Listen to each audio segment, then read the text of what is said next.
Muito bem, turma. Dando continuidade aqui ao nosso sisteminha web com Java, a gente quer organizar, né, o nosso código.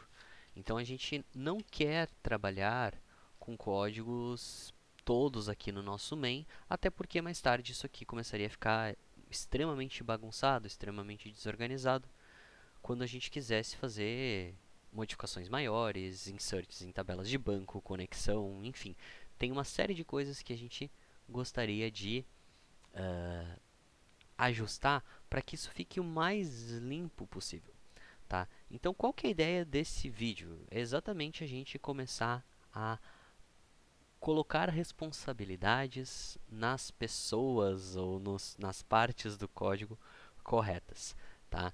Então, vamos imaginar o seguinte conjunto de rotas, tá? E a ideia desse vídeo é exatamente arquitetar isso dentro da nossa aplicação. Imagina que eu possa fazer um get para users, vou colocar assim, para user, tá? Isso aqui vai ter que me retornar uma lista de usuários. Eu quero dos usuários do meu sistema.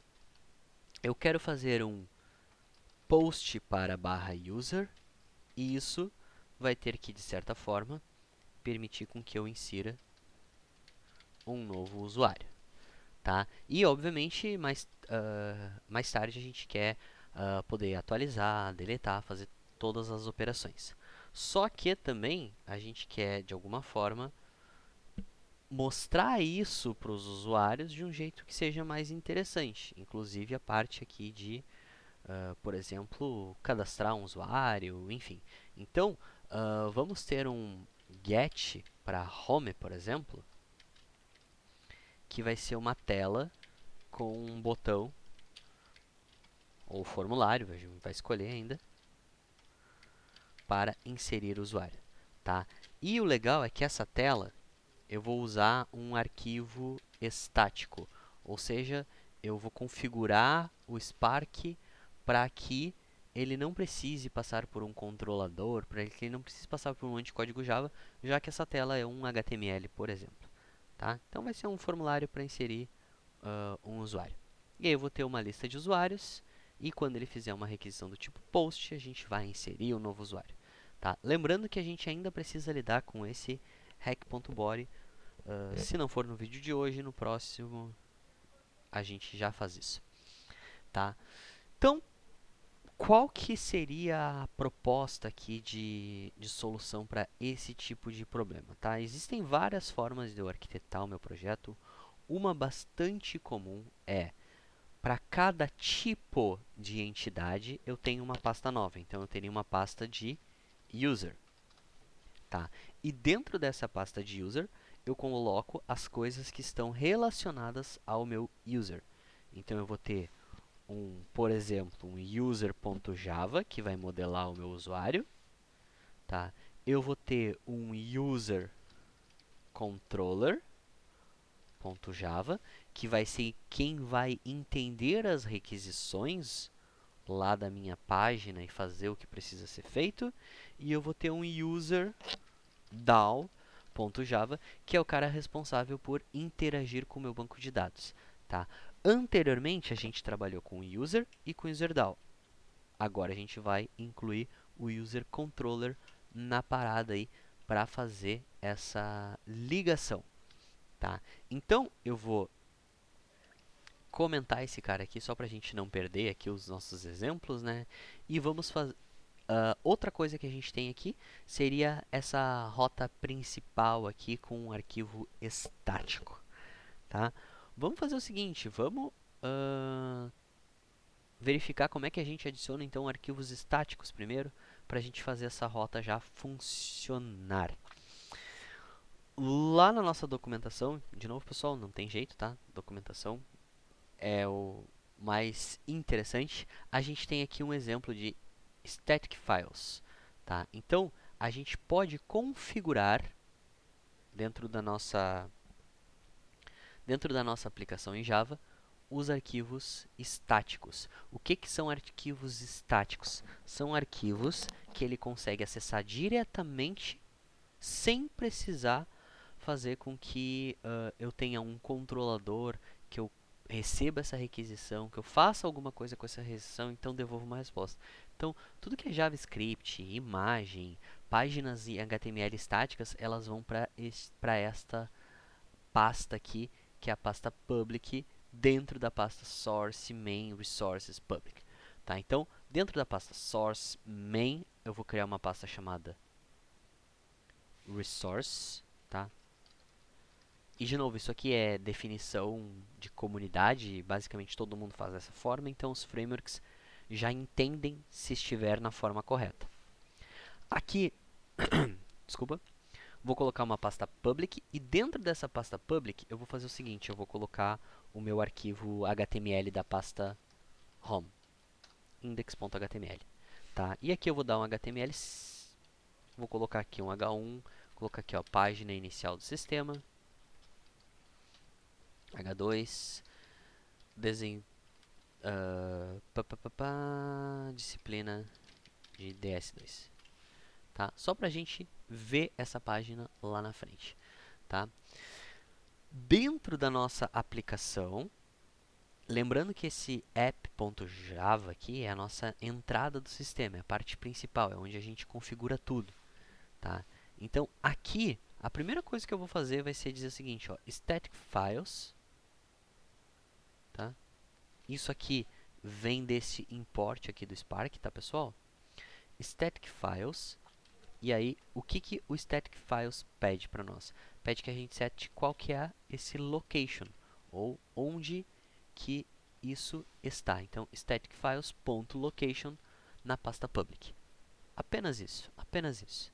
Tá? Se isso aqui estiver certo, se isso aqui estiver certo, né, e funcionar como a gente espera que funcione, Opa, parece que deu um erro aqui. Temos um erro. E qual que é o erro?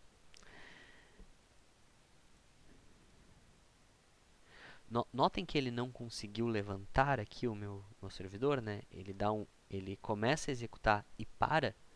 Provavelmente temos um erro. Deixa eu clicar no Run aqui de novo. E não sei qual é o erro, tá? Pessoal, eu vou pausar a gravação, descubro o erro e depois eu conto pra vocês o que era. Só um segundo. E é sempre assim, eu pauso para achar o erro e em um minuto a gente descobre o que é. O que acontece, pessoal? O Spark, por padrão, ele não aceita que eu tenha apenas arquivos estáticos, pelo menos não dessa maneira. Eu tenho que instanciar aqui pelo menos uma rota hoje, né, com o código que a gente tem. É claro que provavelmente deve ter como configurar isso dentro do Spark, mas pensando com o que a gente já sabe, eu seto onde que estão os meus arquivos públicos, tá? E a partir daqui, eu preciso de pelo menos uma rota, de pelo menos alguma coisa que faça com que ele fique escutando, tá? A gente fala que o servidor está escutando, ele está esperando requisições, tá? Seja para o que está na pasta estática, seja para essa minha outra rota que eu criei aqui de teste. Foi isso que eu fiz para achar o erro. Então, se eu vir aqui e colocar barra outra, eu vou ter esse ok dessa barra outra, tá?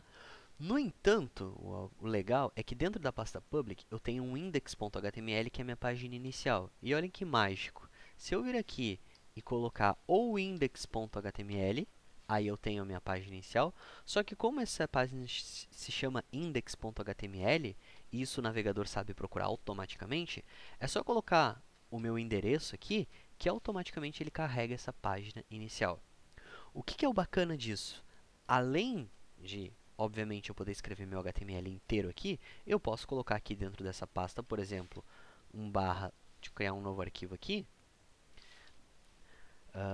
um arquivo main.css, por exemplo, que eu coloco que os meus H1s têm a cor azul e o meu H2 tem a cor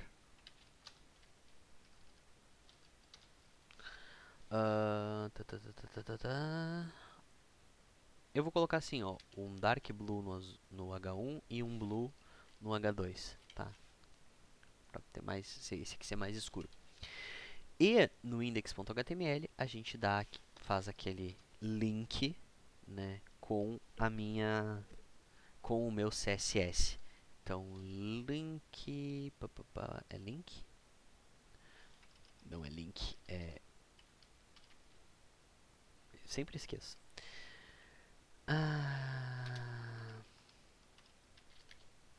Barra link, é link, não é? Não é link. Caramba, esqueci. Vamos lá, link CSS HTML. É link sim, pô. Por que ele não completou?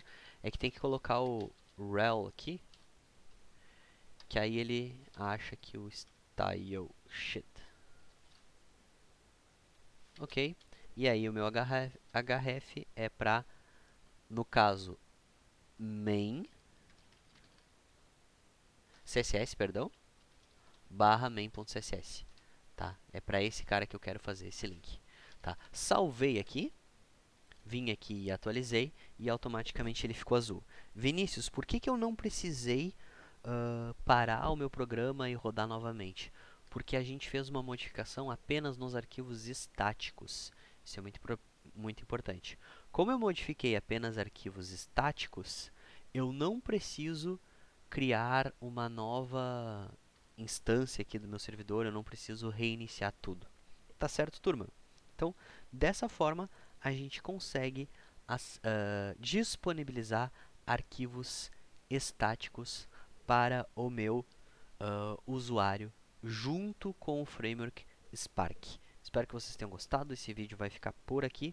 No próximo vídeo, a gente vai mexer nesse index.html para enviar uma informação para o nosso servidor via um formulário. A gente vai enviar lá o nome e o e-mail do usuário.